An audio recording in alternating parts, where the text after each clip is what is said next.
इतनी देर की कथा हो गई, मेरा 15-20 मिनट का समय वेट हो गया है। हमने बोला था क्या? मुझे लगा मैं ज़्यादा थोड़ा सा अपने धुन में था। चलिए खैर, तो अभी मैं अच्छा जब लिखवाऊँगा ना तो इनको ऑनलाइन वालों को भी रिपीट हो जाएगा। ठीक है, एक बार थोड़ा सा रिपीट कर देते हैं, एक बार थोड़ा सा रिपीट कर देते हैं फिर से। आप सबसे किनारे वाली, आप तीनों एक ही ग्रुप की हैं क्या? आप तीनों एक ग्रुप में हैं क्या? नहीं ना। किनारे वाली उठ करके इधर आइए, सबसे लास्ट वाली उधर पिंक जैकेट यहाँ, ये चेयर यहाँ खाली पड़ी है, आइए इधर।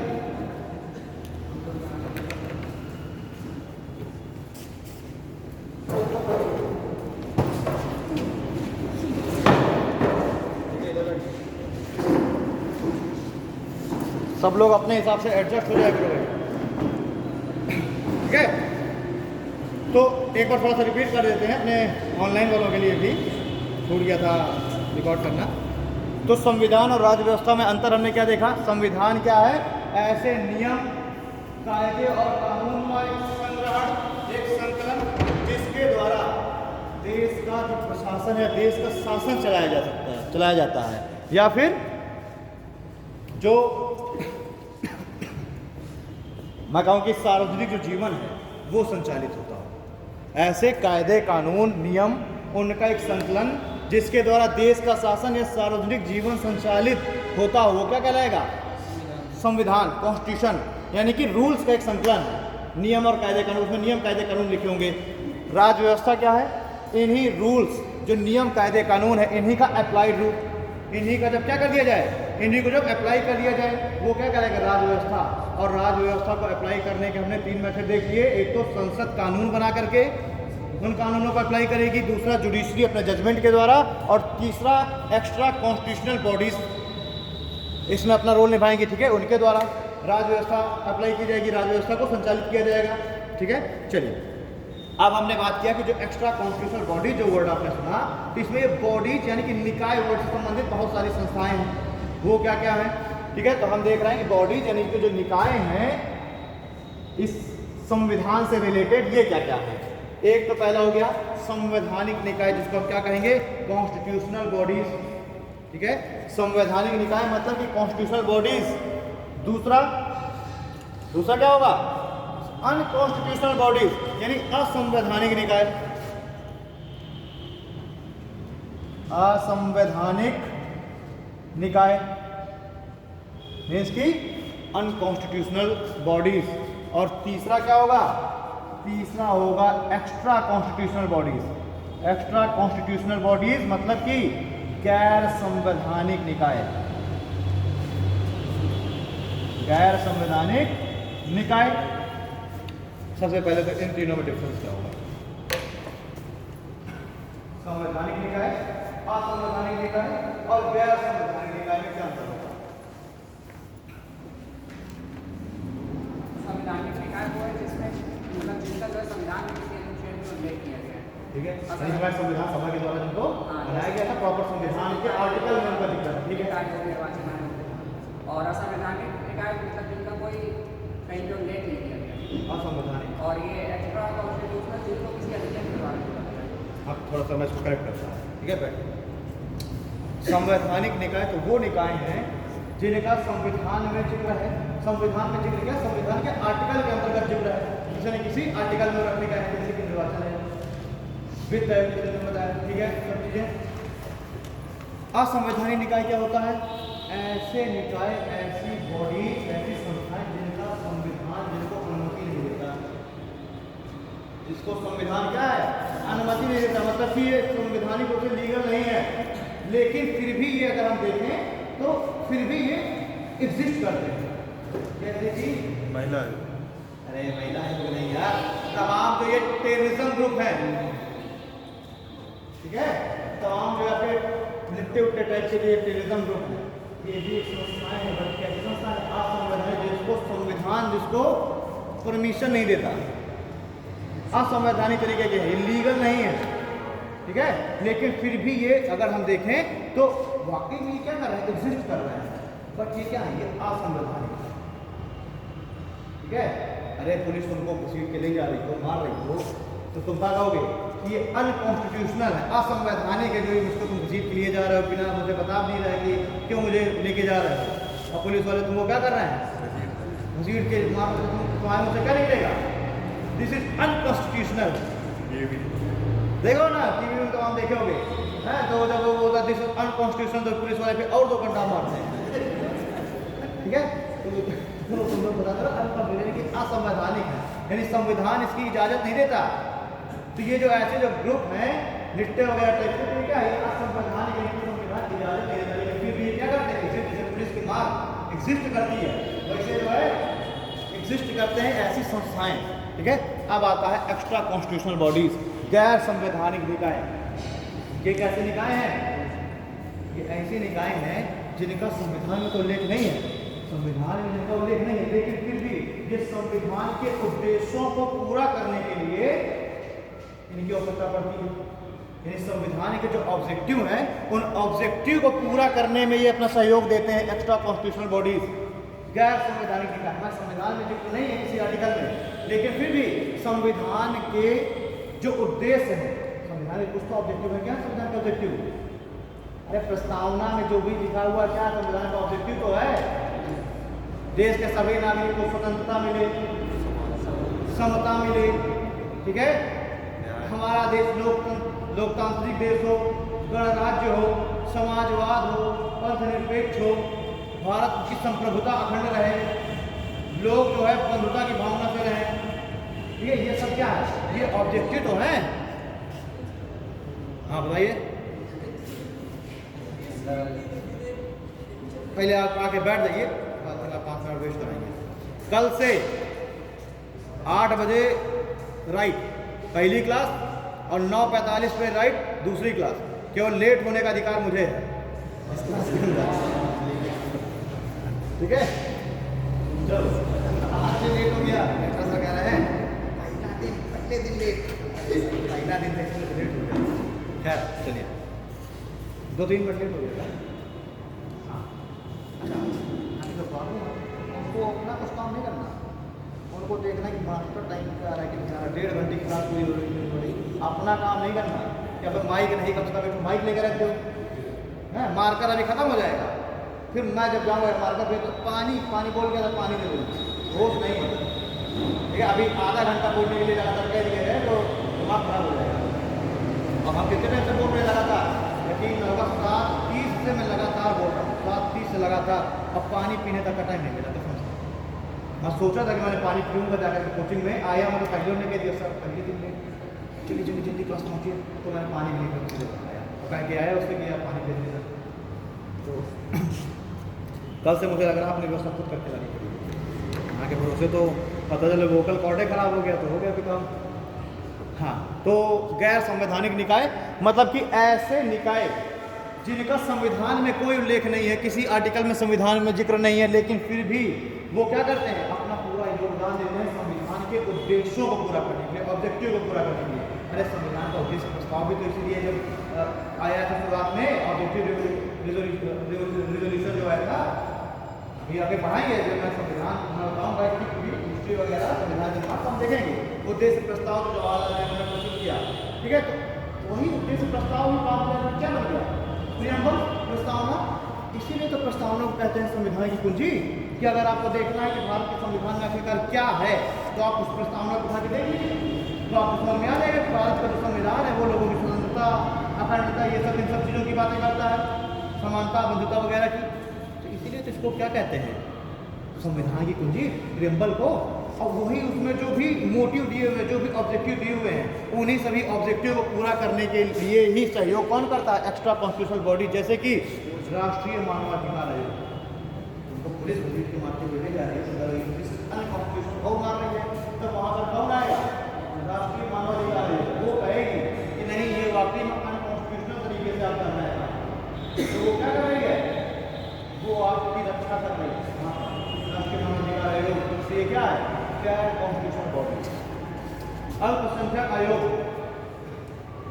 गैर संवैधानिक निकाय, ठीक है? हाँ ठीक है।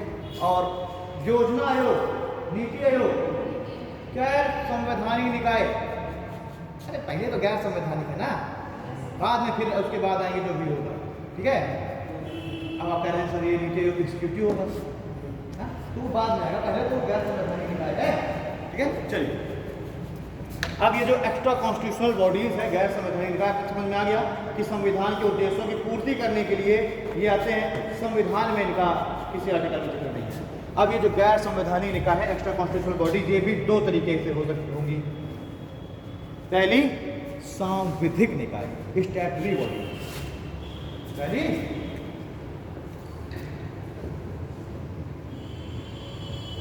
स्टैट्यूटरी बॉडी यानी कि सांविधिक निकाय, सांविधिक निकाय स्टैट्यूटरी बॉडी, सांविधिक निकाय स्टैट्यूटरी बॉडी। और दूसरा क्या होता है एग्जीक्यूटिव बॉडी यानी कि कार्यकारी निकाय, ठीक है। पहला तो सांविधिक निकाय यानी स्टैट्यूटरी बॉडी और दूसरा है एग्जीक्यूटिव बॉडी यानी कि कार्यकारी संस्थाएं या कार्यकारी निकाय। अब इन दोनों में क्या अंतर है, इन दोनों में क्या अंतर है, स्टैट्यूटरी स्टैट्यूटरी बॉडी, सांविधिक निकाय, जो बोल रहा हूँ ठीक है, सांविधिक निकाय। और दूसरा क्या है, ये दोनों गैर संवैधानिक निकाय के नाम है, ठीक है, स्टैट्यूटरी बॉडी और दूसरा एग्जीक्यूटिव बॉडी। अब इन दोनों में क्या अंतर है, स्टैट्यूटरी और एग्जीक्यूटिव में क्या अंतर है, आप कुछ बोल रहे थे ना, अच्छा मेरे कानों में कुछ आवाज़ आई थी आपकी। स्टैट्यूटरी बॉडीज ऐसी बॉडीज हैं, ऐसी निकाय हैं जिनका जन्म जो संसद है उसके द्वारा जो कानून पारित किया गया है, संसद के द्वारा जिसका निर्माण किया गया है, संसद क्या करे, एक्ट वगैरह अधिनियम वगैरह पारित करके जिसका निर्माण करे वो क्या कहलाएंगे, स्टैट्यूटरी बॉडी कहलाएंगे। और एग्जीक्यूटिव बॉडी क्या होंगे, नरेंद्र मोदी जी एक दिन उठे और उन्होंने अपने काउंसिल ऑफ मिनिस्टर्स की सभा बुलाई, मतलब ये संविधान कहता है बट वो बुलाते पता नहीं है कि नहीं, तो और उन्होंने राष्ट्रपति जी को लिखित में लिख के भेज दिया कि आज से ये एक निकाय शुरू हो रहा है, ठीक है। यानी कि हम नीति आयोग, आज हम किसको स्टार्ट कर रहे हैं, नीति आयोग। तो ये नीति आयोग क्या है, एक एग्जीक्यूटिव बॉडी है, ठीक। मतलब कि जो सांविधिक निकाय है इसकी जो स्थापना है या इसको जो है जन्म कौन देगा, संसद जो है जन्म देगी उसको कानून बना करके, संसद उसको शुरू करेगी कैसे, कानून बनाकर, जैसे कि जीएसटी काउंसिल अगर बनाई गई, ठीक। तो उसमें क्या हुआ, संविधान ने पहले क्या हुआ, संविधान संसद में पहले उसके लिए क्या लाएगा, बिल लाएगा, फिर बिल पारित हुए, अब एक्ट बना, फिर राष्ट्रपति के साइन हुए, फिर संविधान में संशोधन हुआ, देखा जाए तो, ठीक है। इस तरीके से मतलब एग्जीक्यूटिव क्या हो जाएगा, जिसको संसद बना, सीधी सी बात है, समझाने के क्रम में बता रहा हूँ, जिसको संसद जिसको बना दे वो क्या हो जाएगा, स्टैट्यूटरी बॉडी, एक्ट वगैरह, और जिसको सिर्फ काउंसिल ऑफ मिनिस्टर की सलाह पर राष्ट्रपति के आदेश के अनुसार जिसका गठन हो जाए वो कैसे बॉडी हो जाएगी, एग्जीक्यूटिव कार्यकारी, एग्जीक्यूटिव इस कार्यकारी का होती है।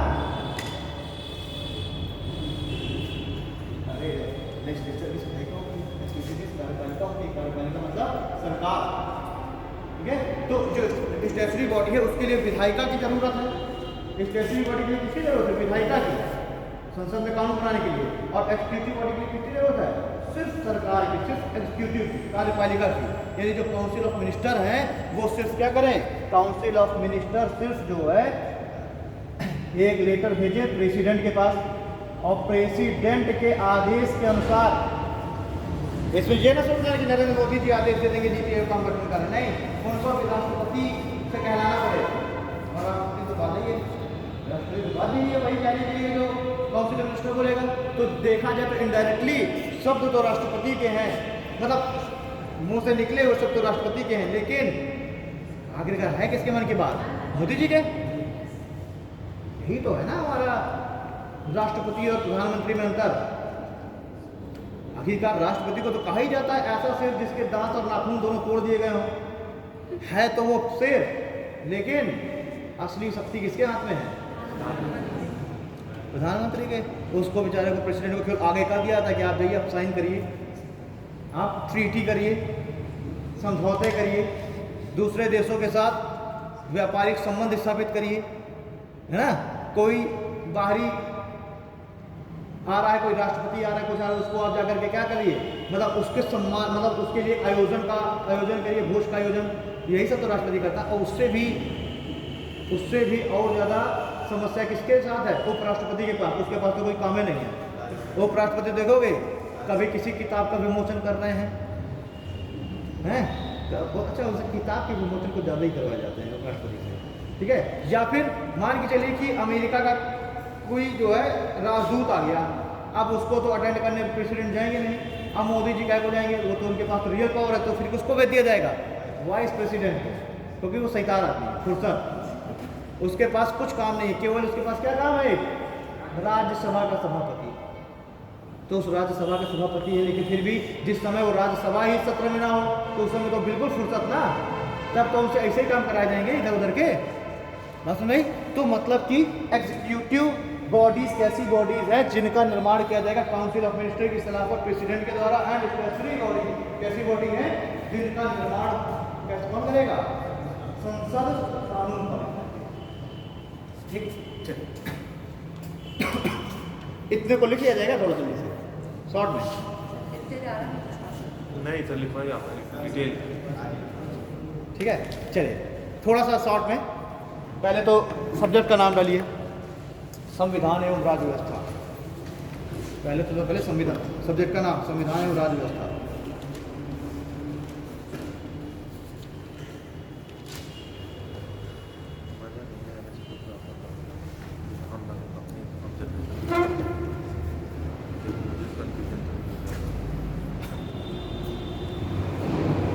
संविधान एवं राज्य व्यवस्था, सब्जेक्ट का नाम आप डालिए संविधान। संविधान क्या है, अब देखिए संविधान के बारे में, हकीकत संविधान क्या है, देखिए उन नियम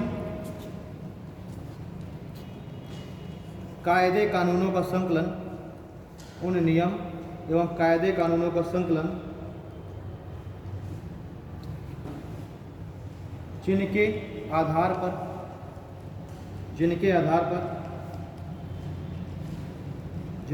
पर देश का शासन, जिनके आधार पर देश का शासन एवं सार्वजनिक जीवन संचालित होता है, ठीक है। यानी उन प्रावधानों का समूह जिनके आधार पर देश का शासन एवं सार्वजनिक जीवन संचालित होता हो, वो क्या करेंगे, संविधान। अब लिखिए पॉलिटी या राज्य व्यवस्था, देखिए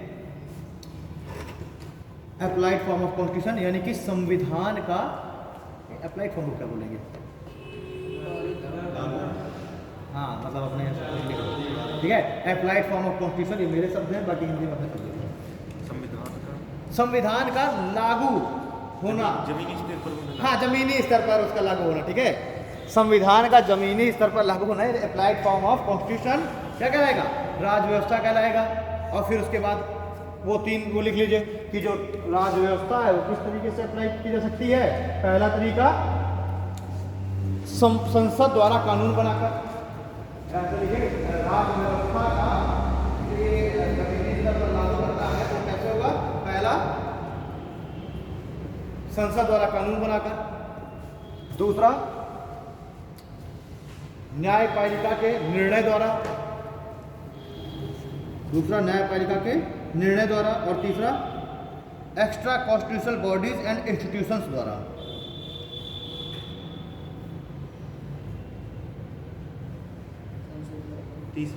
तीसरा गैर संवैधानिक एक्स्ट्रा कॉन्स्टिट्यूशनल बॉडी या इंस्टीट्यूशन, गैर संवैधानिक निकाय एवं संस्थान, गैर संवैधानिक निकाय एवं संस्थान। अच्छा शासन क्या होता है, शासन क्या होता है,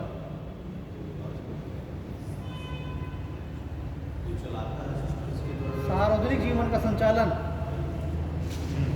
सीधी सी बात है, सार्वजनिक माने अभी देखो तुम्हें इसकी लैंग्वेज में मैंने दोनों लिखा है, कॉन्स्टिट्यूशन की लैंग्वेज में देश का शासन या ऑब्लिक सार्वजनिक जीवन का संचालन, ठीक है। शासन मतलब सार्वजनिक जीवन का संचालन, ठीक है। चलिए तो ये जो है आपका जो राज्य व्यवस्था है वो प्राइमरी डील्स करता है किसके किसके साथ? पहला संसद कानून बनाकर, दूसरा जुडिशरी के जजमेंट द्वारा, और तीसरा एक्स्ट्रा कॉन्स्टिट्यूशनल बॉडीज या इंस्टीट्यूशन, पब्लिक इंस्टीट्यूशन, ठीक है, गैर संवैधानिक निकाय एवं संस्थान। अब लिखिए ये ऐसे बॉडीज, थोड़ा सा बॉडीज के बारे में लिख दीजिए। थर्ड वाले भी लिख लें, गैर संवैधानिक निकाय। गैर संवैधानिक निकाय के बाद फिर एक अलग ही पैराग्राफ बना लो ना उसके लिए, इस तरीके से बना लो,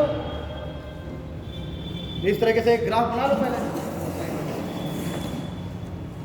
इस तरीके से एक ग्राफ बनाओ।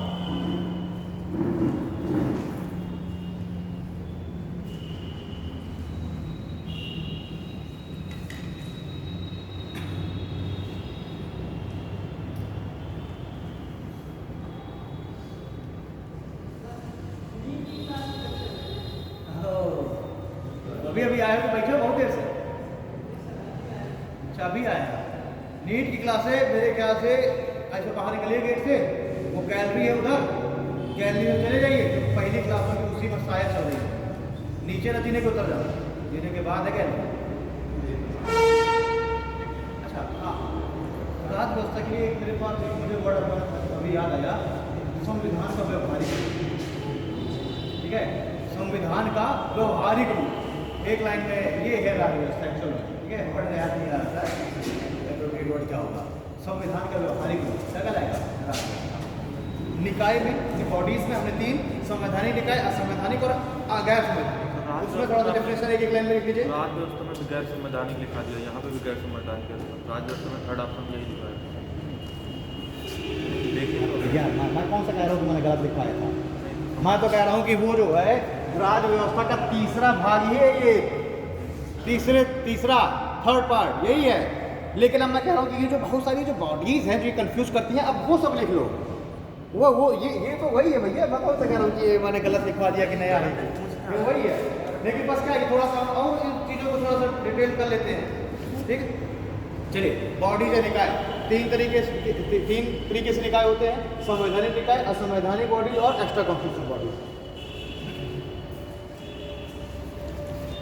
ठीक है। पहला पॉइंट डालिए संवैधानिक निकाय, संवैधानिक निकाय, ठीक है। ऐसे निकाय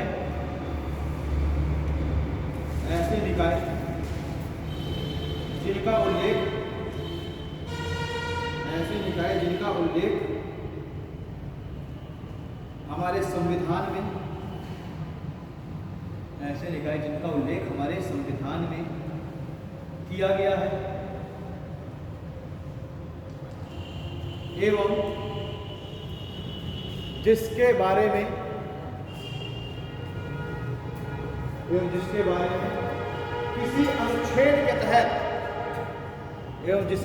किसी अनुच्छेद के तहत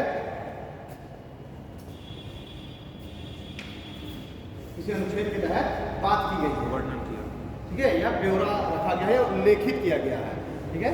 तो किसी संविधान के तहत उसे उल्लेखित किया गया है, ये क्या हो जाएंगे? संवैधानिक निकाय। अगला लिखिए असंवैधानिक निकाय, अगला असंवैधानिक निकाय, जो भी जिनको भी संविधान में दर्जा दे दिया गया, वो भले अमेंडमेंट करके बाद में दर्जा दिया गया संवैधानिक, हाँ, जिसको भी दर्जा दे दिया गया संविधान शामिल करने किसी आर्टिकल के तहत, ठीक है, वो सब हो जाएंगे। अगला लिखिए असंवैधानिक निकाय, ऐसे निकाय जिसे संविधान अनुमति नहीं देता, ऐसे निकाय जिसे संविधान अनुमति नहीं देता एवं जो संविधान विरोधी होते हैं,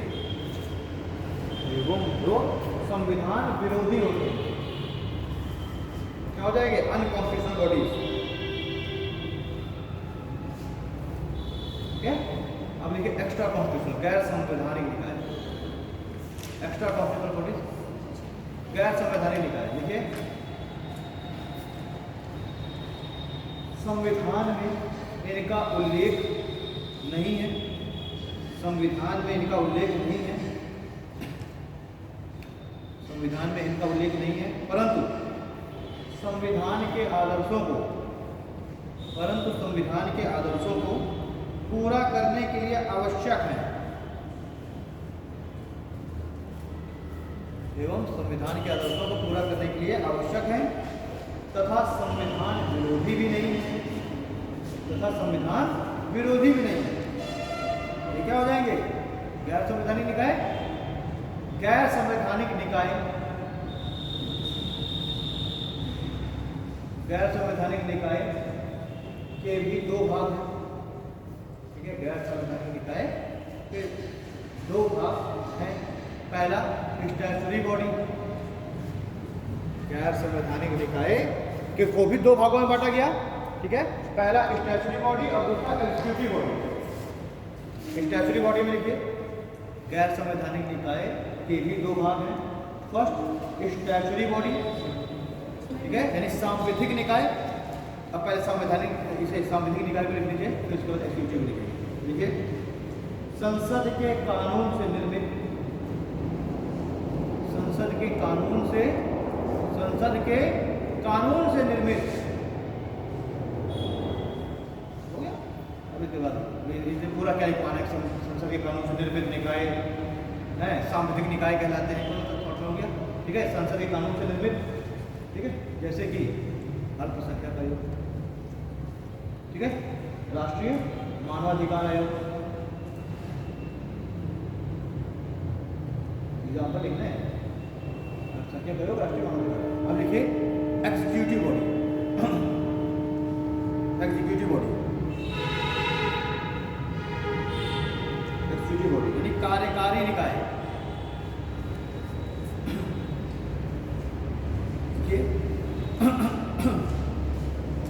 मंत्रिपरिषद की सलाह पर, मंत्रिपरिषद की सलाह पर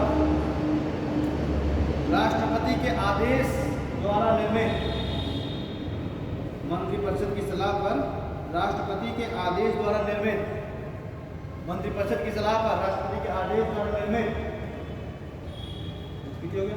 एग्जाम्पल लिख लीजिए NITI Aayog,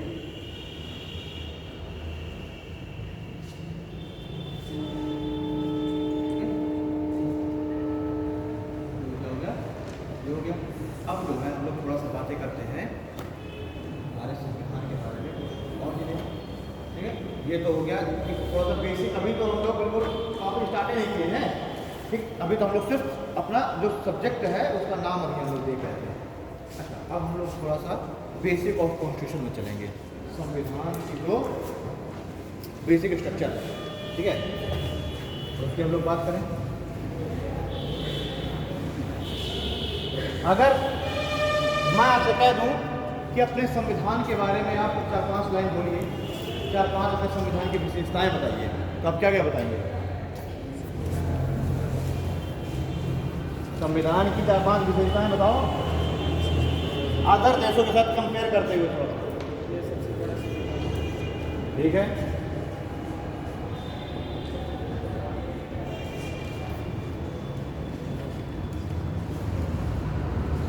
basic of constitution. Deepika ji, Deepika अपने संविधान की कुछ विशेषताएं।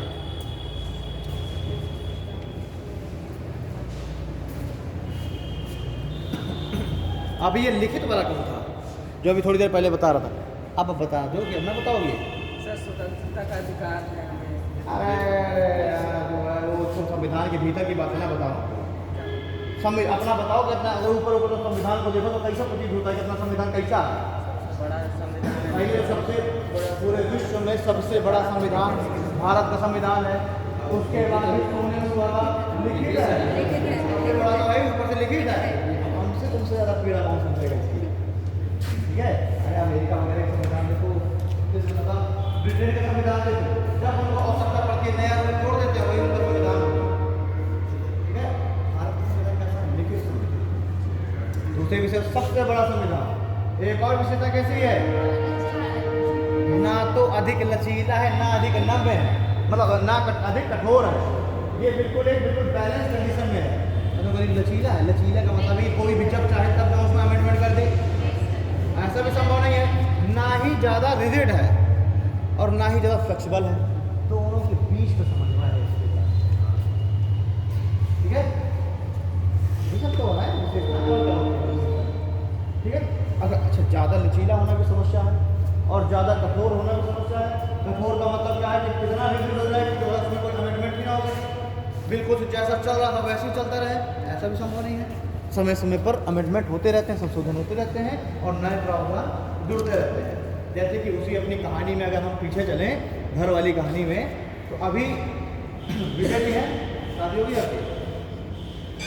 अच्छा, अब इनके घर में रूल बना, इनके घर में रूल बना कि जो है सभी लोग, मतलब घर की जो महिलाएं हैं, अगर पुरुष भी रहे तो नहा करके ही खाना है और नहा करके ही नाश्ता करेंगे।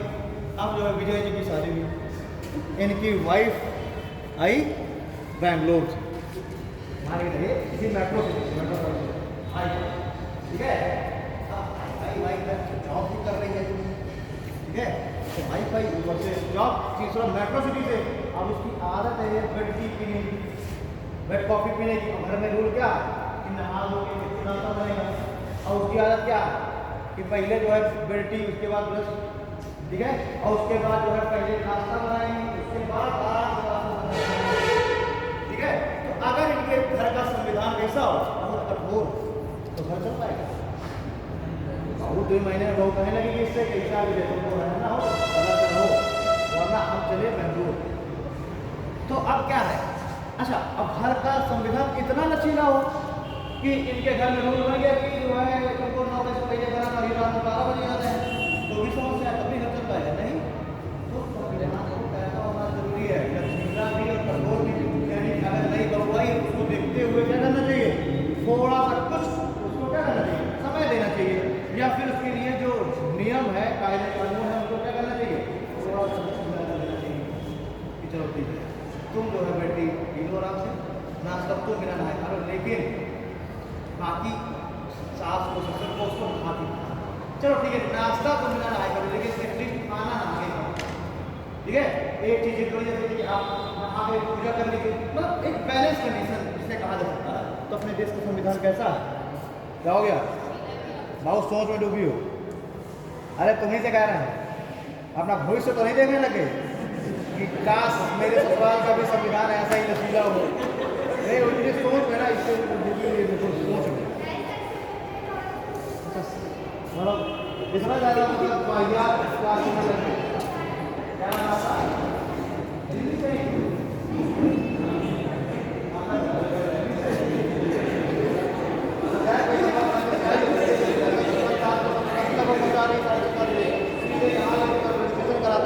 कराइयो, तो सर चलो कहो क्लास को नुकसान करे, क्लास ही कर लेते हैं, और एक क्लास की वीडियो हो तो दूसरी भी कर लें। और नाम क्या नाम बताया था, सुषमा, ठीक है।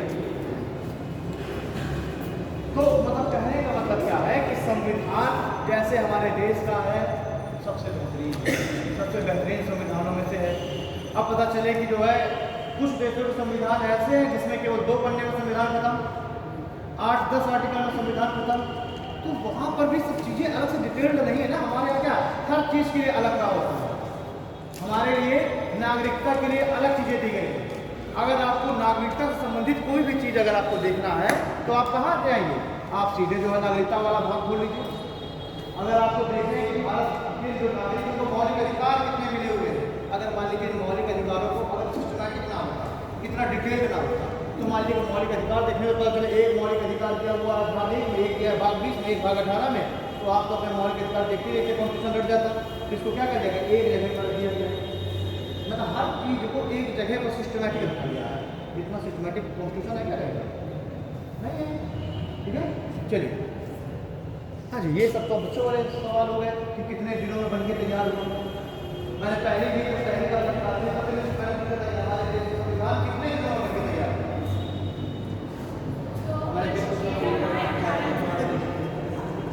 ठीक है, लेकिन वास्तव में हमारा संविधान कितने समय बन के तैयार हुआ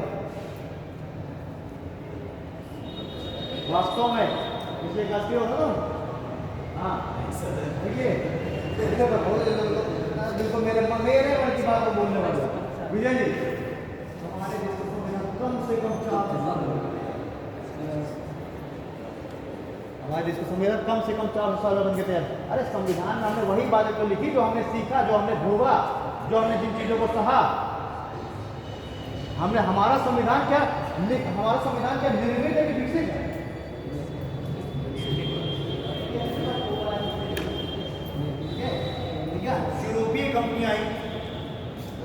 यूरोपीय कंपनी आई, उन्होंने हमारे ऊपर बहुत ज्यादती की, हमने उनसे सीखा, ठीक है।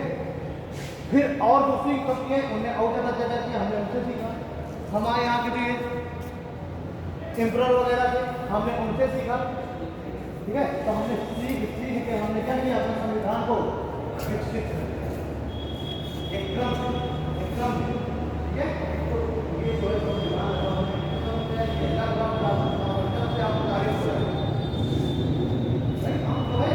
सही हम काम तभी करते हैं ना जब हम फेल्योर होते हैं किसी चीज़ में।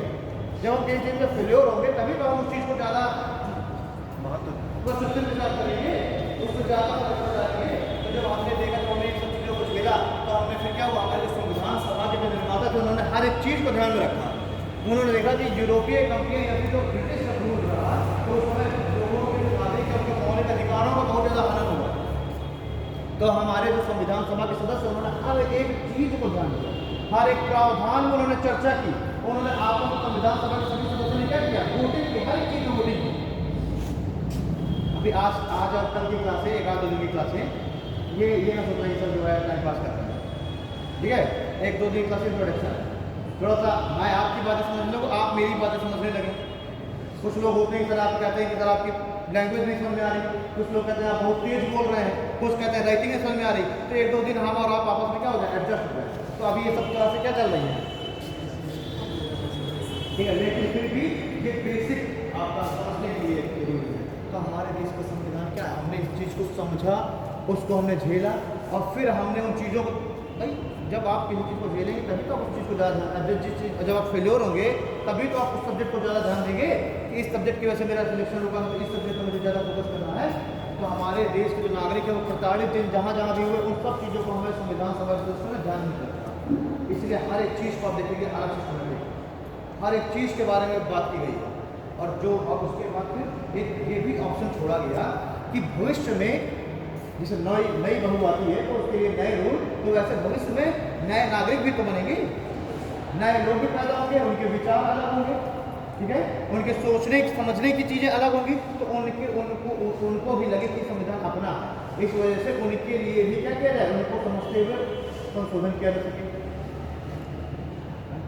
संविधान जो संविधान है उसको देश का प्रत्येक व्यक्ति तभी एक्सेप्ट करेगा ना जब उसको लगेगा कि हमारे संविधान नहीं, आज तक 20 साल 200 साल पहले संविधान बना होता और उसमें कोई भी चेंज करने का, संशोधन करने का कोई अवसर ना होता, तो आप इस संविधान को एक्सेप्ट कर पाते क्या, जितना आज की डेट में आप एक्सेप्ट करते हैं अपने संविधान को?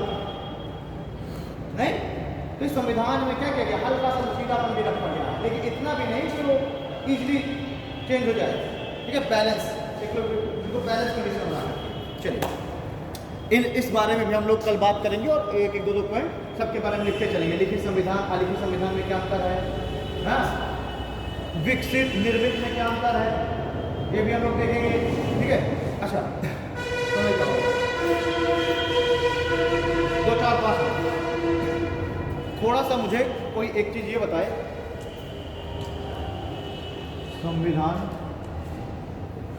संविधान के अंतर्गत आते हैं भाग। संविधान जो है कई भागों में विभाजित है ना, इन भागों के अंदर भी कुछ क्या होते हैं, अध्याय होते हैं। अभी अगर देख लो खोल के तो संविधान हमारा कई भागों में, कितने टोटल भाग हैं, पार्ट हैं? मूल रूप से तो 22 थे, लेकिन वर्तमान में कितने हैं, 25। कुछ भाग ऐसे हैं उनको हटा दिया गया, कुछ भागों को जोड़ दिया गया। कौन कौन से भाग जोड़े गए हैं? भाग 4 का, 9 का और 14 का, ठीक है। कुछ को जोड़ा भी गया, कुछ हटा भी दिया गया। तो मतलब घूम फिर के हमारे भाग कितने हैं, 25। लेकिन जब आप अपने BRF उठा के देखेंगे तो आप अगर 1 से देखना चालू करें तो लास्ट वाला जब आप देखें तो 22 लिखा होगा, क्योंकि क्या है वो 4 भाग 4 का जोड़ दिया गया। तो यहाँ पर 22 को बढ़ा करके कुछ नहीं किया गया, उसके बीच में बढ़ गए। तो वर्तमान में कितने हो गए, प्रेजेंट टाइम 25। लेकिन अगर हम देखें तो अंतिम भाग कौन सा है, 22। ठीक है। अच्छा, अब जब क्या होता है कुछ भाग बहुत बड़े होते हैं, जैसे मान करिए हमारा जो भाग 1 है संघ और उसके बाद से छोटा, नागरिकता छोटा, मौलिक कर्तव्य छोटा, फंडामेंटल राइट भी ठीक से बड़ा है बट उतना बड़ा नहीं। लेकिन अगर हम आ जाए संघ सरकार भाग 5, राज्य सरकार भाग 6, ये सब क्या है कुछ बहुत काफ़ी बड़े पार्ट हैं, बहुत बड़े। आप 5 नहीं कितना बड़ा है, राष्ट्रपति संसद अलग निकाले हैं, संघ सरकार अलग, केंद्र सरकार काउंसिल ऑफ मिनिस्ट्री और प्रधानमंत्री अलग, साथ साथ कुछ कॉन्स्टिट्यूशनल बॉडीज भी उसमें दिए हुए हैं, ठीक है। तो ये सब क्या है, ये मतलब अलग अलग बहुत सारे संघ सरकार के भाग 5 के अंतर्गत बहुत सारे काम दिए गए हैं, यानी बहुत बड़ा हो गया, ठीक है। तो इसीलिए जो ये अध्याय मतलब जो कुछ जो पार्ट्स हैं उनको क्या कर देते हैं हम अध्याय में बांट। जैसे अगर आप भाग 5 आप देखेंगे तो उसमें देखेंगे अध्याय 1 में आपको मिलेगा प्रेसिडेंट एंड वाइस प्रेसिडेंट, अध्याय 2 में आपको मिल जाएगा पार्लियामेंट, ठीक है। फिर आपको काउंसिल ऑफ मिनिस्ट्री एंड प्रधानमंत्री मिल जाएगा, फिर आपको न्यायपालिका मिल जाएगी, उसको सर्वोच्च न्यायालय, फिर आपको सर्वोच्च न्यायालय मिल जाएगा। उस तरीके से अगर हम भाग 6 में जाए तो आपको हाई कोर्ट मिलेगी, आपको राज्यपाल मिलेगा, है आपको जो है काउंसिल ऑफ मिनिस्ट्री है चीफ मिनिस्टर मिलेगा, वहाँ की विधानमंडल मिलेगा। तो ये क्या काफ़ी बड़े अपने आप में काफ़ी बड़े हैं, जुडिशरी वगैरह देखो अपने आप में बहुत बड़े टॉपिक है, ठीक है। तो इसलिए भागों को जब कोई भाग क्या होते हैं काफ़ी बड़े हों तो उन भागों को हम किस में बांट देंगे, कुछ अध्यायों में बांट देंगे। फिर अध्यायों के अंदर भी और क्या होता है अनुच्छेद, यानी कि आर्टिकल्स। अनुच्छेद क्या है, आर्टिकल क्या है, मान लीजिए ठीक है। अब मान लीजिए मौलिक अधिकार है तो मौलिक अधिकार को क्या कर दिया गया, स्वतंत्रता का अधिकार के लिए अलग प्रोविजन हो गए, ठीक है। शोषण के विरुद्ध अधिकार अलग हो गए, गिरफ्तारी के विरुद्ध अलग हो गए, अल्पसंख्यकों के लिए अलग हो गए, है ना। समता का अधिकार अलग हो गए। अब समता के अधिकार में भी देखिए सब अलग अलग आर्टिकल्स दे दिए गए, अस्पृश्यता का अंत, ठीक है ना, उपाधियों का, ये सब इक्विलिटी लाने के लिए किया गया ना। तो ये सब अलग अलग आर्टिकल हो गए, आर्टिकल 14, 15, 16, 17, 18 इस तरीके से, ठीक है। अच्छा, अब आर्टिकल की जब बात चल रही तो मैं पूछूंगा हमारे संविधान में मुख्य मतलब मुख्य क्या हूँ मैं मूल रूप से कितने अनुच्छेद है, 395। मूल रूप से तो हमारे संविधान में कितने आर्टिकल्स हैं, 395। लेकिन अगर हम वर्तमान में देखें टोटल आर्टिकल्स कितने हैं, अगर आप पहला देखेंगे तो पहला आपको एक ही लिखा मिलेगा, और आप पेज पर जाकर अंतिम देखेंगे तो आपको अंतिम 395 ही लिखा मिलेगा। लेकिन फिर भी वर्तमान में कितने आर्टिकल्स हैं, 470, ठीक है। वर्तमान में आपको कितने आर्टिकल मिलेंगे, वर्तमान में मिलेंगे आपको 470। अब ये आर्टिकल्स भी कैसे बढ़ गए, आर्टिकल 21 और आर्टिकल 21 का आर्टिकल 39 ए। अब यहाँ पे देखिए आर्टिकल 39 ए और आर्टिकल 39 सब क्लॉज ए में अंतर, आर्टिकल 21 आर्टिकल 21 का और आर्टिकल 21 सब क्लॉज का दोनों में अंतर है, ठीक है। तो इसी तरीके से आर्टिकल्स भी बढ़ गए भाई। आर्टिकल 39 का जो क्लॉज ए है वो बात करता है कि सबको जो है भरण पोषण का अधिकार, सबको नौकरी वोकरी सरकार दे दे, ठीक है। और जो है आर्टिकल जो 39 ए है, 39 सबका जो भरण पोषण का अधिकार की बात करता है, और आर्टिकल 39 ए किसकी बात कर देता है, आर्टिकल 39 ए बात करता है विधिक अधिकार, किसकी बात करता है, निःशुल्क विधिक अधिकार सबको मुहैया कराया जाए, ठीक है। ये दोनों अलग अलग है। तो इसी तरीके से जो आर्टिकल्स में फिर बाद में आर्टिकल जोड़े गए और बीच बीच आर्टिकल 39 और आर्टिकल 39 ए, इस तरीके से जो आर्टिकल्स बढ़ते गए वो आर्टिकल्स बढ़ के क्या हो गया 470, ठीक है।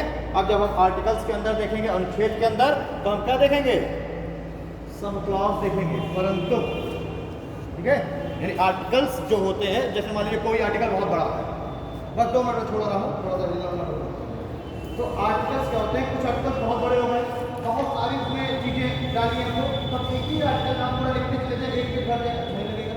तो हम क्या करेंगे, उसको भी हम अलग अलग बांट देंगे, यानी कि उन आर्टिकल्स को भी हम बहुत सारे किसमें बांट देंगे, क्लॉजेस में बांट देंगे। ठीक है, तो ये क्या हो गए, आर्टिकल्स के अंदर क्या आ जाएंगे, क्लॉजेस आ जाएंगे। जैसे हम लिखते हैं आर्टिकल 39 क्लॉज ए, ये क्या हो जाते हैं, क्लॉज। अब देखिए मान लीजिए कोई आर्टिकल इतना बड़ा है कि उसको जब हम क्लॉज में बांटे तो उसका क्लॉज भी बहुत बड़ा हो गया, तो फिर हम उस कंडीशन में क्या करते हैं, ये जो क्लॉज है इन क्लॉजेस को हम सब क्लॉजेस में बांट देते हैं। ठीक है, इसको कैसे लिख देते हैं, जैसे कि article 39 clause 1 sub clause A, ये है नहीं, मैं कह रहा हूँ जैसे कि आप ऐसे लिखते हैं ना, article 19 clause 1 sub clause A, ऐसे लिखते हैं ना। तो जब कोई क्लॉज बहुत बड़ा हो जाए तो हम उसको क्या करेंगे, सब क्लॉज में कर देंगे, तो उसके अंदर क्या आ जाएगा, सब क्लॉज आ जाएंगे, सब क्लॉजेस। ठीक है, एक चीज और है, शेड्यूल यानी कि अनुसूची क्या होती है, इनमें अंतर क्या है, जिसको जानना जा सकता है, मैं 2-3 मिनट और लूँगा। शेड्यूल क्या है वही अनुसूची, शेड्यूल।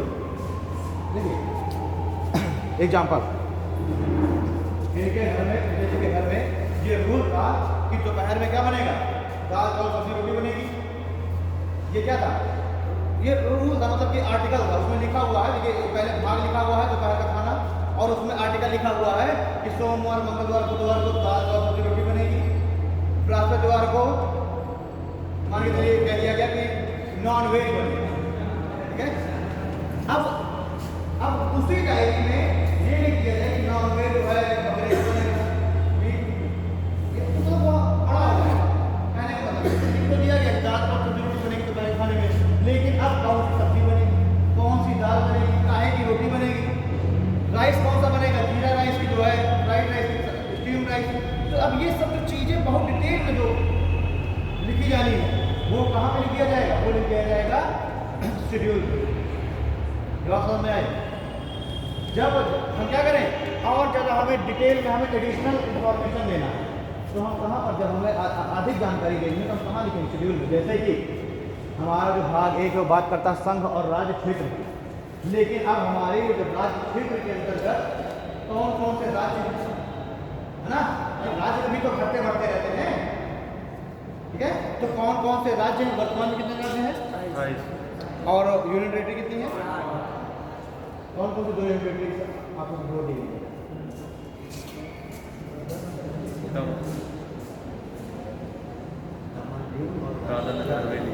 ठीक है, और 2 नए यूनियन टेरिटरी कौन सी बनी है, ठीक है। तो अब जो है हमारा जो आर्टिकल है या भाग है उसमें तो यही लिखा गया कि संघ और राज्य क्षेत्र, उसमें जो है 4 आर्टिकल दे दिए गए, लेकिन अब उन चारों आर्टिकलों में अगर हम सारे राज्यों के नाम लिखें, सब यूनियन टेरिटरी के नाम लिखें, कौन कब बना ये लिखें, तो कितना बड़ा हो जाएगा, 4 पुस्तक हो जाएगा ऑलरेडी। तो हमने क्या किया, इस एडिशनल इंफॉर्मेशन के लिए हमने कहाँ लिखा उसको, शेड्यूल में। अब अगर किसी को ये जानकारी लेनी है कि आखिरकार हमारा कौन सा राज्य कब बना, कितने राज्य कितनी यूनियन टेरिटरी, तो आप कहाँ चले जाएंगे, आप शेड्यूल। जैसे कि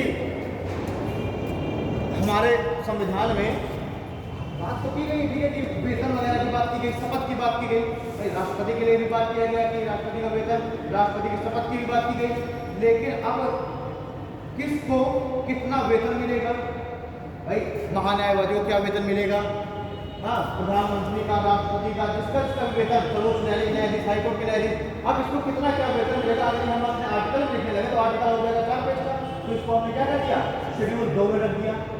वेतन भत्ते जो परिधियाँ हैं ये सब कहाँ लिख दिया हमने, शेड्यूल 2 में।